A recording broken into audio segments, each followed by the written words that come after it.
Coming today in our next installment of our educational session for the conference. The Golden Speakers has been a presidential distinguished club for 14 years in a row. The Factor Club has been #1 in the district 11 times, including the last 7 years in a row. They have achieved ongoing success in attracting new members. This next presentation might be entitled, "What would you do with over 100 guests annually in your meetings?"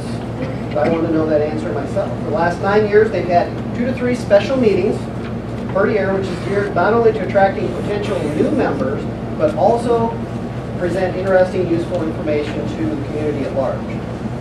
Right now, I will introduce Jean. She's from the club. She is the Area 92 Governor, and she's also the past president of the club. There will be a slew of other people during the presentation, but for now, if you'll help me welcome Jean, she'll give help.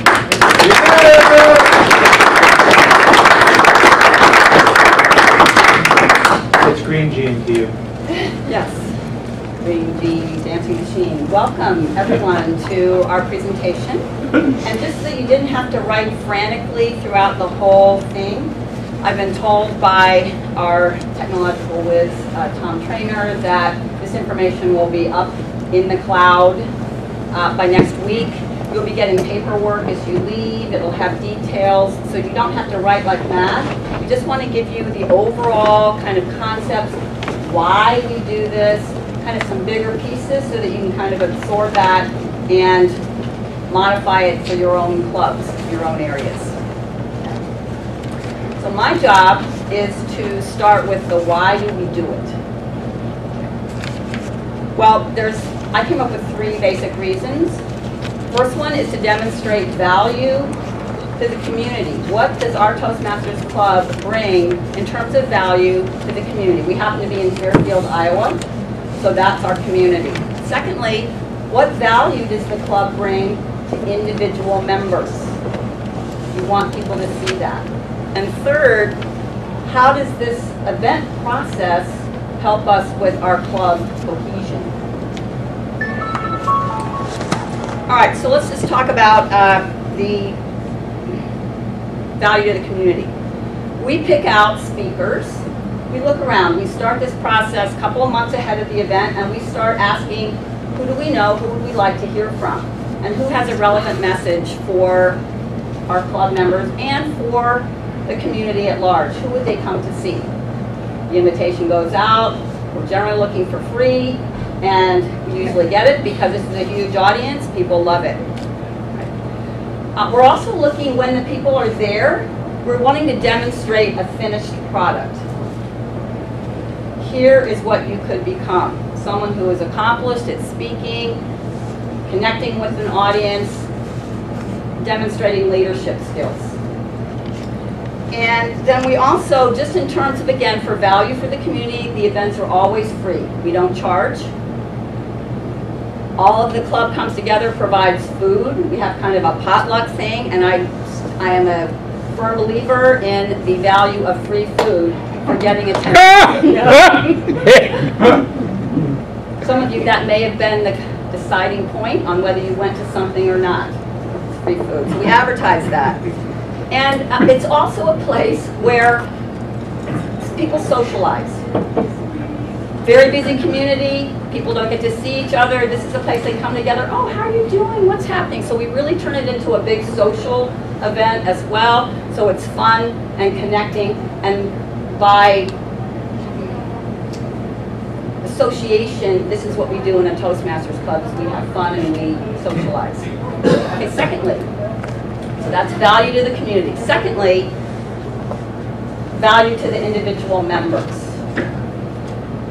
We do this 2 ways. We have a panel, and we're going to have several other speakers who are going to be talking about this a little more in detail, but we have a panel of new members, short-term members, long-term members, who discuss why they decided to join Toastmasters, what they were looking for, and what their experience has been. So straight from the horse's mouth, testimonials, and we get a wide assortment of colors and flavors coming from people that way. So that's a key objective, is to get people to see that panel. A second thing that we do, and again, I'm not taking from any of our other speakers, but is like we create a broad list of benefits. Many people think Toastmasters, you may have thought this yourself, Toastmasters is for people who want to become public speakers.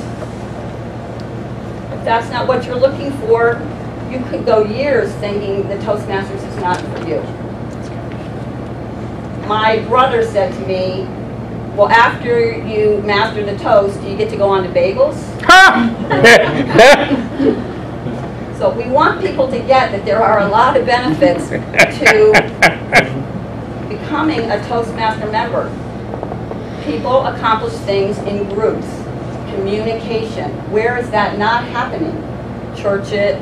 It's happening everywhere. That's the answer. The churches, your homeowners associations, in your jobs, it's all over. So the goal is to connect every individual in the audience to at least one benefit that they can get from Toastmasters.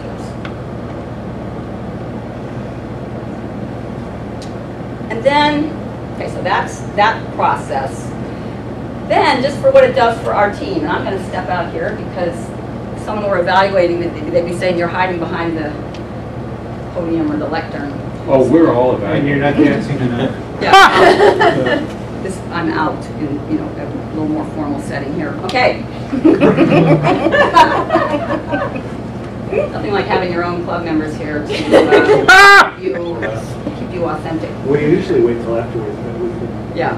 James case we can resist. Yeah. So anyway, the team cohesion. Toastmasters is about leadership, where leaders are made. So this whole process is to give the organizers practice on being leaders. What does it mean to delegate? What happens if you didn't give yourself enough time? What if you didn't develop a timeline? Everything's panicked. So it gives everyone a chance to come together as a team and give value to the club. And when you can create ownership like that from the members, this is our club, it's our responsibility to help it build and shine, you get stronger members. I also want to say, just in terms of this event, the way I always feel this is the underlying purpose of this is to get new members. Get new members and demonstrate to existing members that this is an A club. We do tout ourselves, what we've accomplished, different things that we've done over the years, and we just say, look, this is the club you want to join. This is your opportunity. So I'm all about recruiting in that way. Some people don't like to use that word. I'm sharing, so that people will find Toastmasters attractive and want to come. So let's unpack this a little bit. What do we do? What are some things that we've done in the past?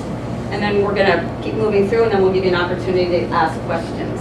Sounds good? Okay, good. All right, so at this point, I'd like to invite Cindy Traynor, who is also a past president, done many things, area governor. She's a distinguished Toastmaster, has been in on this process for many, many times, to come forward and give your insights.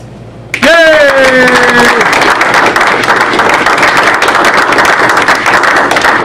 She's also wearing green.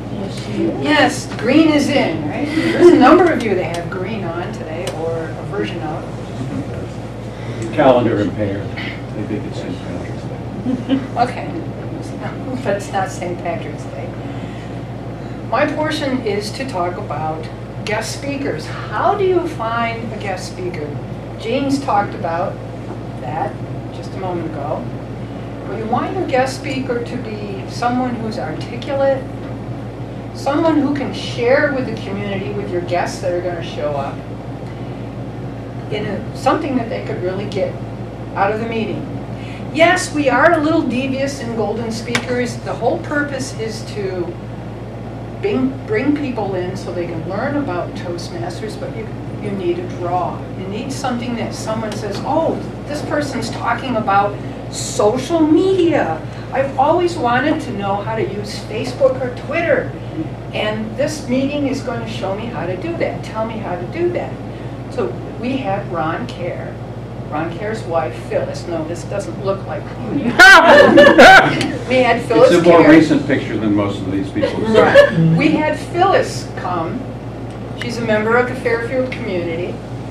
She came and talked about how small businesses can promote themselves using social media, how they can get out. Like a best friend of mine, she makes poker tablecloths for a living. How she could promote herself on using social media to get the message out that she makes tablecloths and what to do from there. She was she spoke this year in February. You want to draw people in to see her, and she had a really good thing to share. But underneath that is that wrapped around her presentation, and underneath her presentation is a Toastmasters meeting. We had table topics, we had an evaluation, just one, and then we had a panel. And in between the panel and the table topics portion was our guest speaker, and that's the way we outline all of them. And she did this for free, and she provided a great service to the community. And so it becomes like, oh, and by the way, you'll see a Toastmasters demonstration. Other people that we've had in the past, we've had Warren Wexler. Now, Tom calls him a small business consultant guru because he was a master, and he was teaching people how to use and run to their advantage their small business. He gave 2 different presentations different years. And we had over 100 people in the room to see him. With Phyllis Kerr, we had 110 people roughly to see her. You probably know Ed Hipp, and you probably have heard of and know well Corey May. Both of them were District 19 Humor Speech Contest winners. They also came to the club and they were a special guest in one of these meetings, and they talked about, well, Ed recreated his speech, and then we had the rest of the meeting. But because he's so well known in the Fairfield community, a lot of people came to see him give his presentation. And we had about 2,000. About 2,000. And we had this type of poster plastered all over town. Bulletin boards all over at the gas station, the Hy-Vee, the Walmart, wherever. People's bedrooms. People's bedrooms, yeah. Plastered all over. I saw one in the garbage can. Yeah, well, you got to check out those. Maybe Oscar the Grouch borrowed it or something. But we had table tents. There's restaurants around Fairfield that allow you to put up table tents, and this is kind of a smaller version of the poster that we use as table tents. Put those out like a week before. Antacid sales went through the roof that week. Antacid sale. Yeah. Yes, David Sheffield, maybe some of you know him. He was also a guest speaker at Golden Speakers in one of these events. And he entertained everybody, had everybody laughing in the aisle almost as much as Ed and Corey. Mary Runyon, and this is another poster that appeared on the bulletin boards in town. She's a motivational speaker and a former Golden Speaker Toastmaster. She's an author, and what she was using for her presentation was come to discover you can speak strong and get your message out to the world. So she was giving her presentation about how to do that. And that was a draw for a lot of people in town. Other motivational speakers we've had, there's a gentleman that lives in Fairfield who just happens to be deaf, but he's a pilot, an author, and he used to be a high-level stockbroker. So with all these accomplishments, he had a lot to write in his book. And he was a great motivational speaker. He was fantastic. A lot of people from the university that's in town, they also came. All his friends came to see him. Stephen Hobson. Stephen Hobson has been here, Seth Braun, and Tom Lindemann. Does anybody know Tom? He came as a guest to one of our events and spoke about his experience with his journey to the top 10 in the International Speech Contest. So the guest speaker, so my point I'm making is your guest speaker, you want to have them well-spoken, that they're a good accomplished speaker. You want them to provide a service to your community, be a draw for people to come into your meeting, and you want them to have a message that your community is very interested in learning. Now I'd like to bring up the next person to include in this presentation. It's Bert Chanowski.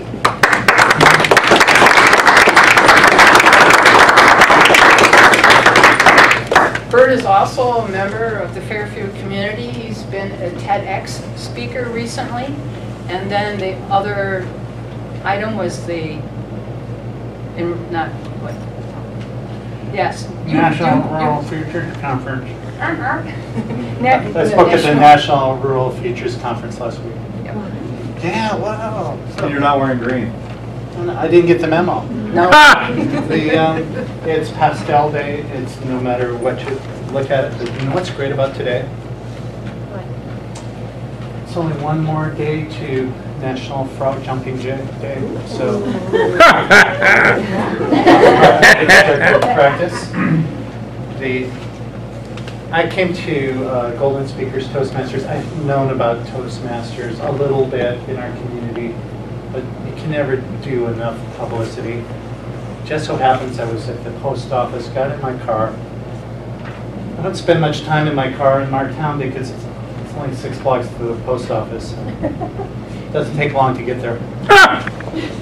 But we've got this incredible local radio station, Crew. Anybody heard of it? KRUU?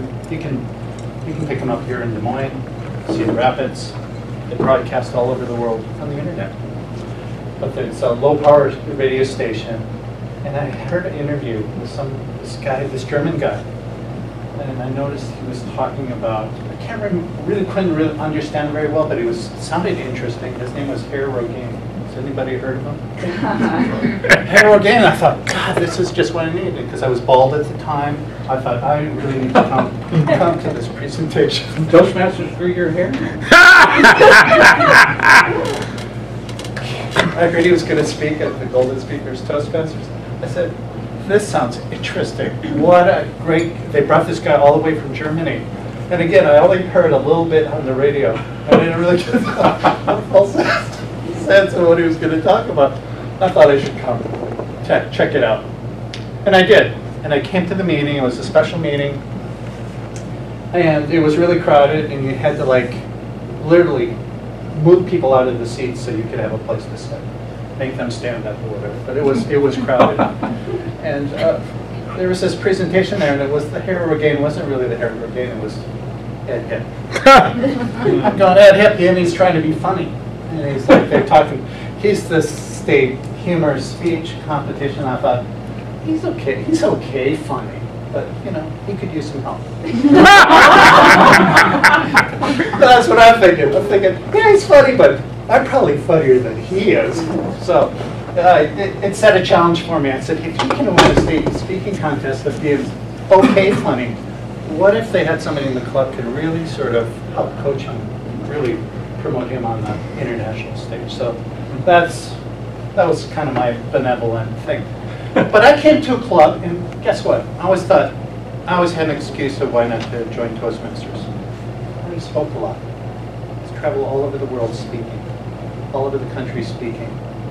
I thought, what can I learn? And I'm kind of busy. And a friend of mine was there, Buddy Biancalana. Anybody ever heard of him? He used to be really famous. You know who he is? Who is he? Shortstop. Shortstop, Kansas City Royals. He's had real national fame in 1984 because David Letterman made fun of him almost every night on his talk show. You know why? He batted about $1.65. Great shortstop, glove, no bat. He said, how can this guy play? He made fun of him until Buddy Biancalana played in the World Series that year. And he was, what? The X Factor. Everybody knows what the X Factor is? Some player comes out of nowhere to make an impact on the game or the series. He batted .375 in the World Series. Fred Saberhagen was voted MVP, but in my mind, I didn't even know Buddy that time. I said, this guy's the MVP. This is one of these Linsanity success stories. Buddy was there that night. And Buddy says, it's a good friend of mine. He goes, I'm going to join this. I'm going, if you're going to join, I'm going to join. He didn't join. I joined, and I'm glad I did. And I'm glad I did for a couple of reasons. One is, we pride ourselves in Fairfield of having this incredible peer-to-peer support network, entrepreneurial culture, and it's all about people helping each other. I realized this is the group in Fairfield that supports people more and better than any other group. I'm president of the Fairfield Entrepreneurs Association. We do a lot of really cool stuff, but not as rigorously as Toastmasters or as powerfully. I thought, I want to be a part of this. Okay? So I joined the club, and guess what happened? Anybody know? Can anybody guess? Of course you can't guess. Your hair grew in. My hair grew in. That was the most amazing thing. You know, it's the groupies. God, it was so cool. But it was like, it's not like the Toastmasters, Golden Speakers Toastmaster, I have to tell you, almost every week seems to me like a special meeting because the level of skill level, interesting speakers, because we're an international club. We have speakers from India, Nepal, Iowa, where else? China, Japan. Yugoslavia, Hungary. Yeah, it's interesting. Sometimes these people are like Herr Rogaine. They're a little bit hard to understand. China. But they, we get them to speak slowly and clearly so these people can understand them. Okay? So anyway, so I've done a couple of things. One is I'm involved in TED. Everybody heard of TED? TEDx. So I've organized TEDx Fairfield events. In fact, Phyllis Kerr came to speak at our club. You know what Phyllis Kerr is famous for now? TEDx Fairfield Women. You can go on TEDx YouTube site.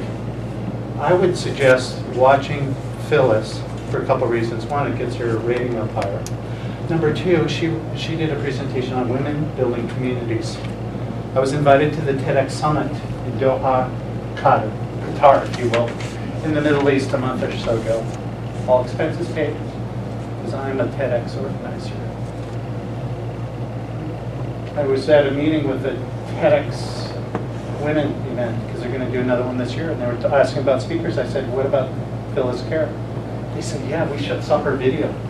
That was really good. We're thinking of inviting her to the National TEDx Women event, which is New York or LA. I'm going right on, because she's that caliber of person. So what we're looking to do, or I'm looking to do in our club, is to really elevate people's expertise. Get them out of this box of having to speak for like 7 minutes. Give them 18 or less. That's been my big failing. 3 seconds over, disqualified. 5 seconds over, disqualified. 15 minutes over, disqualified. 30 minutes over. Everybody's left. So anyway, I'm involved in TEDx, and I found personally, in terms of my ability to speak and command an audience, has improved. I was speaking in Indiana a couple of months ago. Has anybody ever spoken in Indiana? Tough crowds, right? Mm-hmm. Tough crowds. You know what they do? They sit on their hands. I mean, they'll say, a few people come up and say, yeah, nice job. speaking at the Indiana Economic Development Association, the director comes up to me afterwards. She said, Bert, I don't know what to tell you. I've gotten a lot of comments about your talk. I said, oh, shoot, what did I do this time? She said, no. She said, I've never had so many comments, and them all being so positive on your ability to get your points across to this audience. I thought, that's more than, that's the best compliment, because she said, I only heard a little bit of it. It wasn't her saying it. She was like, all these other people. I said, why aren't they telling me and making me feel good? But she made me feel pretty good. I was at this conference last week in Nebraska. I'm a panelist. Is my time up yet? Yes. Can I finish the idea? Are you kidding? But my time is up. you're I'm okay. 2 more points, and then I'll cut in the middle of the last one. No, just kidding. I was at this panel. They brought in 500 people, standing room only. They shut down the registration. They said we can't. Fire marshal said we can't bring any more people into the room. Had really great people there, and I thought, God, this is really fun. I'm on a panel, and the whole thing was a little bit boring. Some of it. People came up to me and said, God, your panel was really good. It was the best part of the whole thing. And I know it wasn't the other 2 guys in the panel, because they were blah, blah, blah, blah, blah, blah, blah, blah, blah. And it was, I know what they were talking about. No. And they did. They said that. This was really a powerful thing. The last thing I want to tell you was at TEDx Summit Doha. I hadn't done like table topics a couple of times. Oh, I've been prepared for this. I was able to give a TED Talk. You know what some of the TED Talks you give there at an event like that? I said, open mic, 30 seconds, 3 sentences. Share your great idea. Who's the first person to march up there? Whole world, webcast over the whole world is given a TED Talk. Or I gave another one, I gave you 3 minutes. Another guy said, hey, listen, I'm doing TEDx cartoon. Would you do a 30-minute clip on positive thinking? Anybody know where Khartoum is? Sudan. I'm going, Sudan, this is so cool. So I did a 30-second thing for Sudan. Maybe some of these things would happen if I hadn't joined Golden Speakers Toastmasters. I know for sure my hair wouldn't have grown back. I would the person responsible, mostly responsible for that, and that's here working at Hill.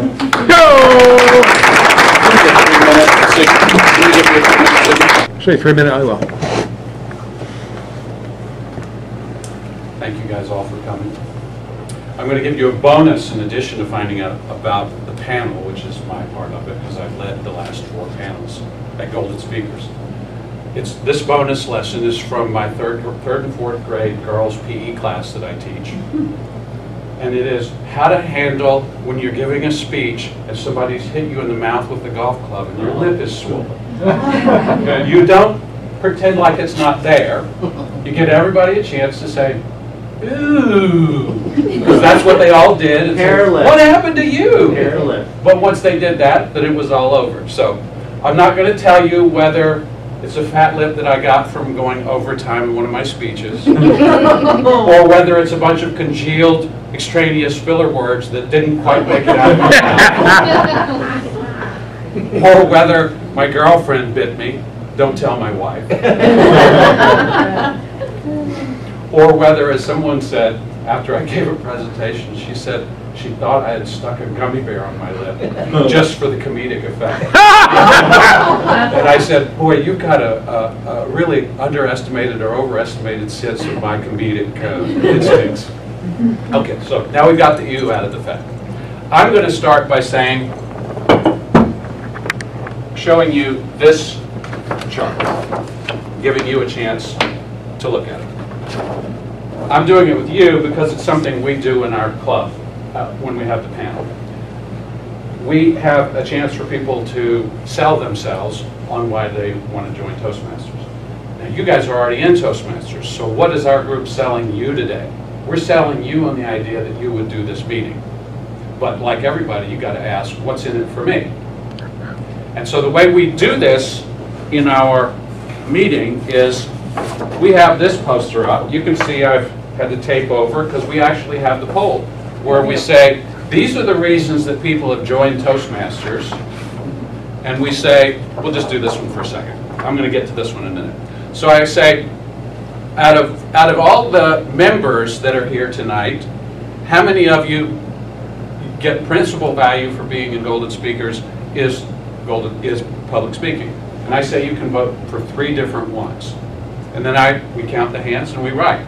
Now, how many of you who are guests here tonight, that's what you would think is the main reason you would join? So you can see the little trick that's happened there. They're closing themselves because they're actually taking an action. They're raising their hand to say, I would join Golden Speakers because I want to be a better public speaker. So I read them all first. That it might be public speaking, might be communication at work, might be communication in relationships, self-actualization, the entertainment of seeing some interesting speeches, develop your leadership, the camaraderie, the NASCAR-like thrill of watching members flirt with death, or watching and contributing to other members' growth. So you can see the last time we did it, for public speaking, the obvious one would be that most of the 52 people out of all the people that were there said it's for public speaking. But a lot of people said for the leadership. 28 people said, I would join Toastmasters because I'd like to cultivate my leadership. They were already getting, from the way the meeting had been presented, that was a big part of what we do. So, thank you, Burke. That's that one. Now, we're going to show you this one. This one's for you.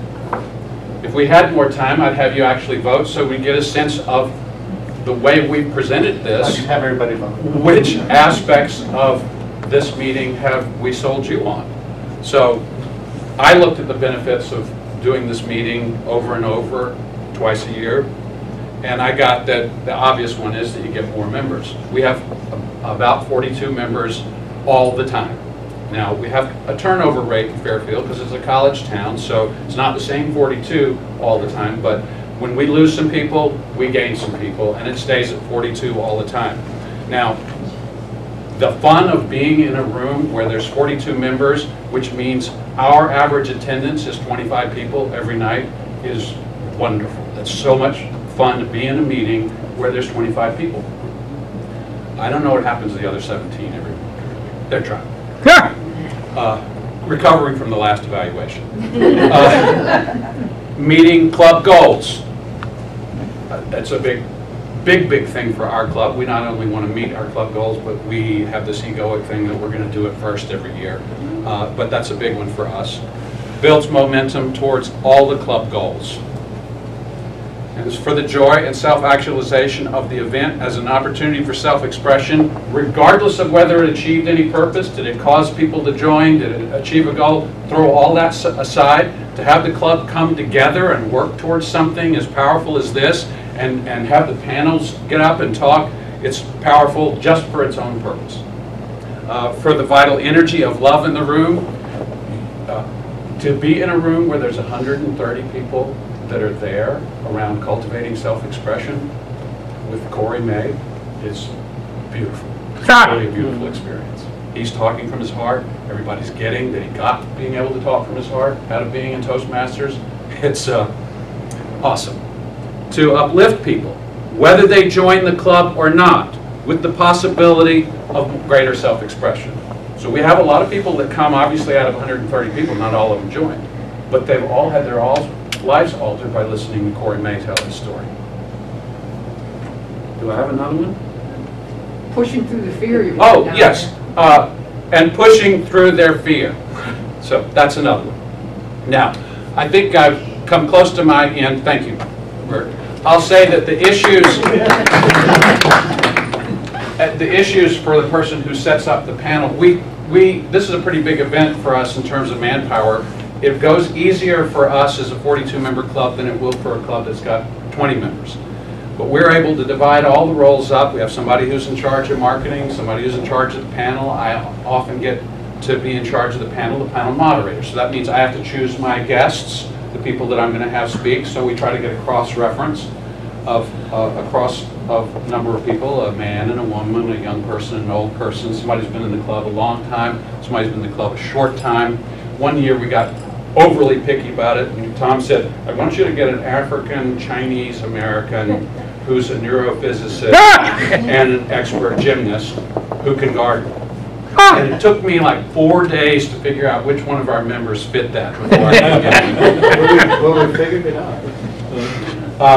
So that's the first thing as the panel, you have to do that. Then the second thing is you have to figure out the questions, and it's a great opportunity to get jiggy with it. We've had it be a game show, we've had it be Jeopardy where the questions were in reverse, we had it be Karnak where he was holding the thing up here, we had it be the Prize of Right. It's a fun opportunity to do something out of the box.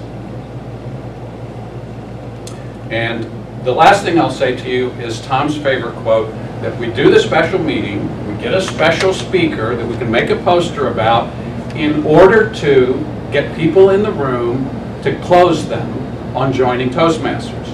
Now, Tom's course, as all of you know, and crude, so that's the way he would say it, of course, having been a headhunter in the past.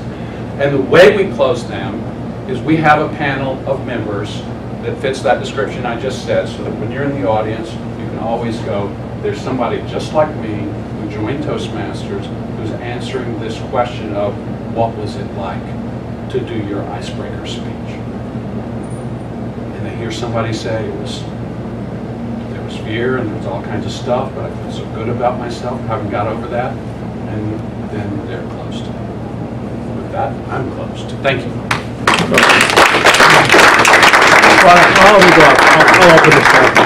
I think we have, I'll call Tom up, because Tom is the ringleader of this. He's the one that got us to start this, and he's the one who's always been eager to share this with everybody in Toastmasters District 19. So this is Tom Trainer. Let's hear it for Tom. This wouldn't happen if it wasn't for Tom, and so I'm very grateful that I joined Toastmasters because of one of these meetings. I think it was the one that Thomas Lindemann was the speaker of, and so thank you very much for causing this to happen. Very good. Questions, and you can ask them specifically or generically if any one of us. Go ahead. I'm trying to get a spot on the radio. Yes. Because publicity is everything. Yes. No matter how much work you do to organize, come up with the speaker, come up with the hook, if they don't know about it, they won't come. So how do you get the radio to give you 3 spots? They're required by federal law to provide you opportunity. You're a nonprofit organization. You just call up and say, we're having an event. When are we coming? Which day can you have us? The Monday before or the Tuesday? We will be on your radio show. You just take it as a given that they will do for you what you need to happen.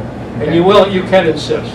And if you can get your speaker to do it even by phone ahead of time, that's how I've gotten this on the radio 3 times, and it's always been around. I have this speaker, he's coming to town. Would you like to have a phone interview with him before he gets here? I'll come into the studio and help you interview him because I know his background, and our radio station always loves him. We have 2 radio stations, we're on both. You tell them you have 130 guests. Most of the time we try to drive for drive time, the morning and the evening of the event or the day before morning and evening. And they're great because the continuity of continuing, they know we're going to do this every year. So the setup is, we're here again, let's do it again, and they actually respond, oh yeah, that's a great show, we have great fun. We also know how to use social media. When I checked in here, I learned from Phyllis Kerr how to check in on Foursquare. How many of you checked in here on Foursquare? Said I'm at the District 19 State Convention Toastmasters. I thought that was only for restaurants. No, it's for anything. I got like 8 points checking in here. And I'm up to 48 points for the week. That goes out onto my Twitter feed. LinkedIn, I don't really have it going on my Facebook because it's already pretty busy. But the fact is that we were just talking before here. I said, is there a Golden Speakers Toastmasters Facebook page? The last entry was a couple months ago, and I had some comment about me on it because I was competing. But the fact is we do have a great network of communication in our town. because it's a small town, you can just shout down the street. But it's also the case where we use a lot of social media. I have an email list that I send out almost 2,000 people every week on a bunch of cool stuff to do in Fairfield. We've included Toastmasters in the Fairfield Free University. Everybody know what the Fairfield Free University is? Online, you can see it online.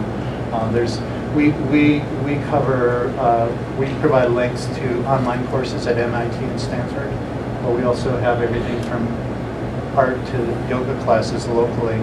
I put them there. One of the best things you can do is a regular feature is Toastmasters.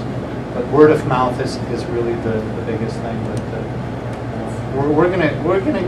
we're starting to learn how to use social media, and I think that's going to be a big part of it. And I love the District 19 Facebook page. I look at the close on that. Our moderator says we're done for the day. If you want to catch us later, the show will be in the cloud. Anybody who didn't see it will be able to get it next week.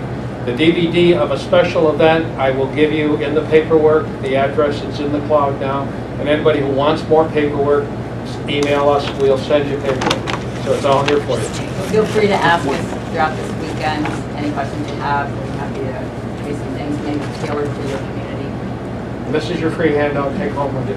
It's only 10 pesos. Thanks, guys. Thank you so much.